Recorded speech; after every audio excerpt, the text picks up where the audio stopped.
पतंगराव कदम प्राथमिक, माध्यमिक, उच्च माध्यमिक या विद्यालयाने शैक्षणिक गुणवत्तेची परंपरा कायम राखत आणखी एक मानाचा तुरा आपल्या शिरपेचात खोवला आहे।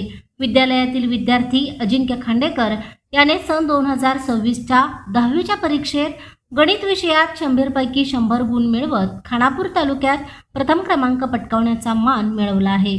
हा विद्यार्थी खानापूर तालुक्यात एकमेव 100 पैकी 100 गुण मिळवणारा ठरला आहे।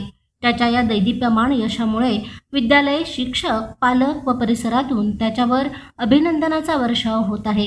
गणितासारख्या कठीण समजल्या जाणाऱ्या विषयात परिपूर्ण गुण मिळवणे ही अत्यंत अभिमानास्पद बाब मानली जात असून अजिंक्यने आपल्या मेहनत, सातत्यपूर्ण अभ्यास व जिद्दीच्या जोरावर हे यश संपादन केले आहे।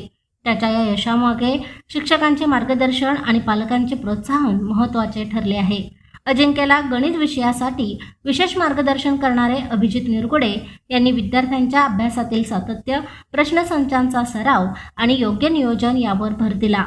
तसेच इतर शिक्षकांनीही विद्यार्थ्याला वेळोवेळी शैक्षणिक मार्गदर्शन करून प्रेरणा दिली। योग्य मार्गदर्शनामुळेच हे उल्लेखनीय यश शक्य झाल्याची भावना व्यक्त करण्यात आली। या यशाबद्दल संस्थेचे संस्थापक रघुराज मेटकरी यांनी अजिंक्यचे विशेष अभिनंदन करत विद्यार्थ्यांनी चिकाटी, मेहनत आणि योग्य मार्गदर्शन यांच्या बळावर मोठे यश मिळवता येते हे अजिंक्यने सिद्ध केले आहे असे गौरवोद्गार काढले।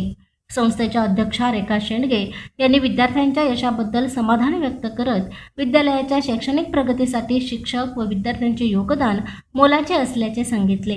प्राचार्या वैशाली कोळेकर यांनी अजिंक्यच्या मेहनतीचे कौतुक करत इतर विद्यार्थ्यांनीही त्याच्याकडून प्रेरणा घ्यावी असे मत व्यक्त केले।